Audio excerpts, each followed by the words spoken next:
नमस्कार मित्रों। आज हम बात करेंगे कतार के और यूरोपीय सांसदों के बेशर्म रंग पर। फीफा विश्व कप को लेकर अनेक बातें सामने आ रही है।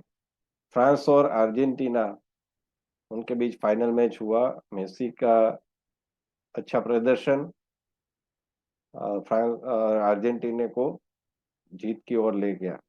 किंतु हमारा ये प्रोग्राम है, ये फुटबॉल के ऊपर नहीं है। फुटबॉल के आसपास जो एक राजनीति चल रही है उसके ऊपर है। कतार में कई प्रतिबंध लगे थे। वहां पर जो लोग गए थे उनको अल्कोहल पर बैन था। टी शर्ट अपना वो निकाल नहीं सकते थे।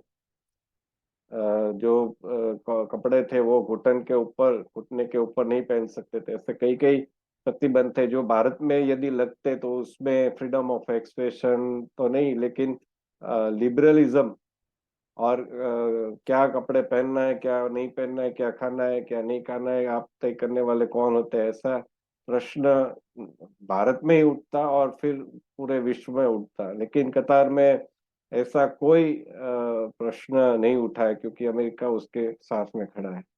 किंतु ये तो पुरानी बात हो गई। कतार में जाकिर नायक, जो कि आतंकवादियों को समर्थन करने वाला एक भागेड़ू यहाँ से भगोड़ा है भारत से, वो भी देखने को मिला था। कतार ने नुपुर शर्मा के विरुद्ध जो कि जिसके ऊपर आरोप था कि उन्होंने मोहम्मद पैगंबर के विरुद्ध अपशब्द तो नहीं बोले थे, लेकिन लोगों की जो है कि भावनाएं दुभाई थी, ऐसा आरोप लगा था। किंतु ये तो पुरानी बात है। अभी नई बात ये है कि कतार और यूरोपीय सांसद, ये एक नेगेटिव न्यूज को लेकर है। कतार में मानवाधिकार के बहुत प्रश्न हैं, श्रमिकों को लेकर भी बहुत प्रश्न है। तो अभी कोई पूरा विश्व है वो कतार के विरुद्ध कुछ नहीं बोल रहा है। क्यों नहीं बोल रहा है? इसका एक रहस्य स्फोट हुआ है। और ये रहस्य स्फोट ऐसा है कि यूरोपीय संसद के उपाध्यक्ष समेत 4 लोगों की गिरफ्तारी हुई है, उनको बंदी बनाया गया है। और उन पर आरोप क्या है? उन पर आरोप है कि कतार के अधिकारियों से उन्होंने रिश्वत ली और उन्होंने कई अंतर्राष्ट्रीय मंच पर कतार और मोरक्को को मानवाधिकार और श्रम के कानूनों के उल्लंघन के मामलों में आलोचना से बचाया। देखिए, ये बहुत सारी गंभीर बातें हैं क्योंकि मैं पहले से कह रहा हूं कि कतार के विरुद्ध कोई नहीं बोल रहा है। तो क्यों नहीं बोल रहा है? ये अभी बाहर आ गया है कि यूरोपीय सांसद पैसे लेते थे, रिश्वत लेते थे। उसमें सबसे अहम भूमिका है वो इतालवी नेता एंटोनियो पंजेरी की है। 2004 से 2019 के बीच यूरोपीय संसद के सदस्य रहे। अब पंजेरी के ब्रसल्स स्थित घर से 6 लाख यूरो मिले हैं। 6 लाख यूरो। और संसद की उपाध्यक्ष इवा केली के पिता के घर से भी 6 लाख यूरो नकद मिले हैं। वहां पर नरेंद्र मोदी सरकार नहीं है, बीजेपी सरकार नहीं है यूरोप में।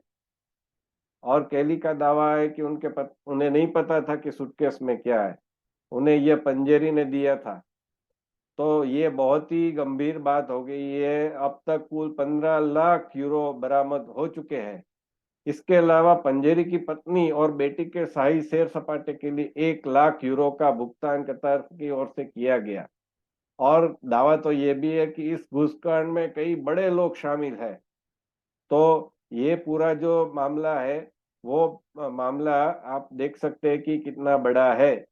और दूसरी बात ये है कि उसमें अभी इन्होंने भी एक रिजोल्यूशन पास किया यूरोपियन पार्लियामेंट ने। और इसमें पूरी मतलब अभी जांच होगी।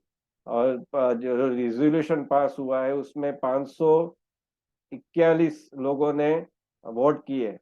और इसमें वो उन्होंने बताया कि वे लोग पूरे पूरे दुखी है। और साथ में ही ये फिर अभी बहुत ही क्रिमिनल करप्शन को माना जाता है। करप्शन ये केवल सामान्य करप्शन नहीं है, ये क्रिमिनल करप्शन है। और इसकी बहुत जांच होगी। देखिए मित्रों की यहाँ पर, हमारे यहाँ जो लिबरल लोग हैं, हमारे यहाँ मीडिया में जो लिबरल, तथाकथित लिबरल और सेक्युलर लोग हैं, उन्होंने इस बात को दबा दिया है कि किसी मीडिया में ये हेडलाइन नहीं है, और है तो भी प्रोमिनेंट जगह पर नहीं है, या फिर प्रोमिनेंट टाइम में इसकी चर्चा नहीं हुई है। तो आप देख सकते हैं कि कतार को कैसे बचाया जा रहा है।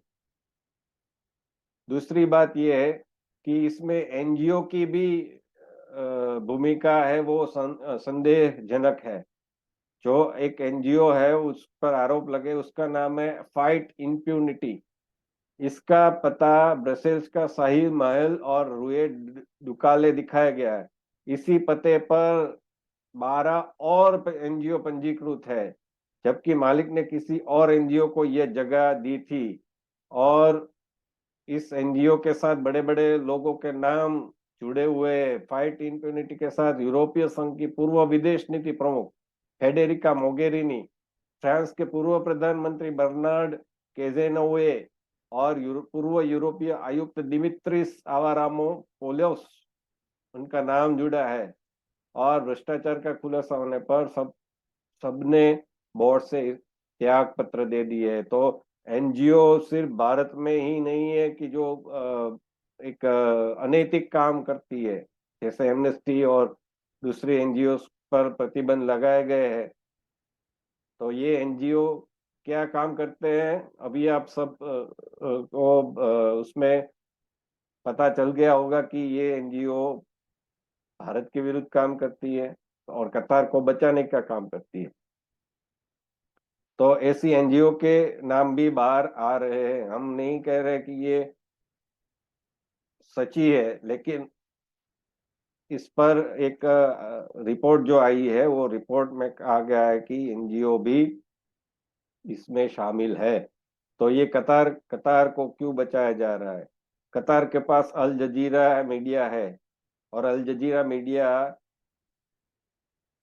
कई बार भारत विरोधी एजेंडा चला रहा है। दिल्ली जो दंगे हुए थे 2020 में, उसमें भी बताया गया, अल जजीरा ने बताया था कि ये मुसलमान विरोधी दंगे हुए हैं, जबकि हकीकत कुछ और थी। हिंदू उसमें बहुत सारे मारे गए थे। और आम आदमी पक्ष के ताहिर हुसैन, जो कि नगर सेवक थे, उनको उनकी गिरफ्तारी हुई है। उनकी जो भूमिका है उस पर जांच हो रही है।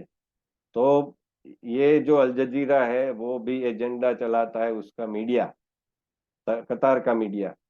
और कतार में एक दूसरी बात ये देखने को मिली, फीफा वर्ल्ड कप फुटबॉल के उपरांत जो चर्चा में रहा भारत में, तो वो एक इस बात पर रहा कि शाहरुख खान और रणवीर सिंह और दीपिका पादुकोण वहां पर दिखे। दीपिका पादुकोण ने उसकी ट्रॉफी का अनावरण किया। तो ये अनावरण क्यों किया? क्या पठान के विरुद्ध में जो यहाँ पर भारत में चल रहा है उसके लिए उसको बैकअप किया गया? क्या वो भारत का रिप्रेजेंटेशन कर रही थी? क्या दीपिका पादुकोण इतनी बड़ी स्टार है कि वो उसको बुलाया गया भारतीय के रूप में? क्या यहाँ पर जो लिबरल और लेफ्ट लिबरल कह रहे हैं कि देखिए आप तो पठान का विरोध करते हैं, अभी अब क्या फुटबॉल का भी विरोध करेंगे? तो क्या ये भारतीय के होने पर ये इकोसिस्टम काम कर रही है? बताइए। ये भी जा रहा है कि दीपिका पादुकोण, उसको फ्रांस में इसलिए नहीं बुलाया गया कि वो भारतीय है, बल्कि इसलिए क्योंकि वो फ्रांस की एक लुइस विटन उसकी ब्रांड एम्बेसडर है। वो मई में, पिछले मई में वो ब्रांड एम्बेसडर बनी थी। फ्रांस की एक लग्जरी ब्रांड है, उसकी वो ब्रांड एम्बेसडर है। तो लेफ्ट लिबरल, आप इस पर खुश मत होइए, प्रसन्न मत होइए। आप बेगानी शादी में अब्दुल्ला दीवाना ऐसे मत नाचिए। उसको भारतीय के रूप में नहीं बुलाया गया है। उसको फ्रांस की एक ब्रांड एम्बेसडर के रूप में, एक लग्जरी प्रोडक्ट के ब्रांड एम्बेसडर के रूप में, क्योंकि फ्रांस फाइनल में था, तो इसकी वजह से, इस कारण से उसको ब्रांड एम्बेसडर के रूप में बुलाया गया है। तो इसमें ऐसी कोई खुश होने वाली बात नहीं है। और होगी तो भी ये लिबरल इकोसिस्टम पूरे अंतरराष्ट्रीय स्वरूप में कैसे काम करती है वो भी सबको पता है। जैसे कि जो क्रिकेट मैच था विश्व कप, उसमें सब लोगों ने ब्लैक लाइव्स मैटर पर विरोध प्रदर्शन किया। किसी ने आज तक कश्मीर में जो हिंदुओं के साथ नरसंहार हुआ, उसके ऊपर कभी भी ये ऐसा प्रदर्शन नहीं किया। किसी ने पाकिस्तान में जो अल्पसंख्यक यानी हिंदू, ख्रिस्ती, ईसाई, बौद्ध, उसके साथ अत्याचार होते हैं, इसके विरुद्ध कभी प्रदर्शन नहीं किया, कभी वो ब्लैक रिबन नहीं बांधा। लेकिन ये अमेरिका में लेफ्ट लिबरल लोगों ने ये ब्लैक लाइव्स मैटर चलाया था आंदोलन, तो उसको पूरे विदेश में भी, मतलब अमेरिका सहित यूके में सब जगह पर उसको सपोर्ट मिला था। हमारे यहाँ हिंदी फिल्म जगत के लोग भी उसमें सपोर्ट में आ गए थे। तो एक ये पूरा इकोसिस्टम है, वो सब लोगों को समझना पड़ेगा कि लेफ्ट लिबरल लोगों का एक पूरा इकोसिस्टम है, मीडिया है। और वो लेफ्ट लिबरल इकोसिस्टम है, वो जो अल्पसंख्यकों की बात करते हैं, वो कौन से अल्पसंख्यक है? वो अल्पसंख्यक पाकिस्तान में जो अल्पसंख्यक है उनकी कभी बात नहीं करते। सऊदी अरेबिया में जो अल्पसंख्यक है उनकी कभी बात नहीं करते। दूसरे देशों में, इस्लामिक कंट्रीज में जो अल्पसंख्यक है उसकी कभी बात नहीं करते। चीन में जो अल्पसंख्यक है, उइगुर मुस्लिम, तो उसके कभी बात नहीं करते। वो बात करते हैं कि जो उनको अमेरिका हो या भारत हो, ऐसे देशों में उनको सत्ता परिवर्तन करना होता है तो उसके विरोध में ही बात करते हैं। तो ये सबको समझना होगा कि दीपिका पादुकोण भारत का प्रतिनिधित्व नहीं कर रही थी, वो फ्रांस की एक लग्जरी ब्रांड का प्रतिनिधित्व कर रही थी। दूसरी बात, कतार में जो हो रहा है मानव अधिकार का उल्लंघन, इसके लिए यूरोपीय सांसदों को ऊपर घूस लेने का आरोप है। तो ये यूरोपीय सांसद कश्मीर के विरुद्ध में भी कभी बोलते थे, तो वो भी समझना होगा कि वो पैसे लेकर बोल सकते हैं, ऐसा अभी हम मान सकते हैं कि उनको पैसा दिए जाए तो वो कुछ भी बोल सकते हैं। तो ब्रिटेन में हो या फिर तुर्की में हो, ये लोग भारत का विरोध क्यों करते हैं, ये अभी समझा जा सकता है। आपको ये वीडियो कैसा लगा? आप अपनी कमेंट मुझे भेज सकते हैं। आज के लिए इतना ही। नमस्कार, धन्यवाद।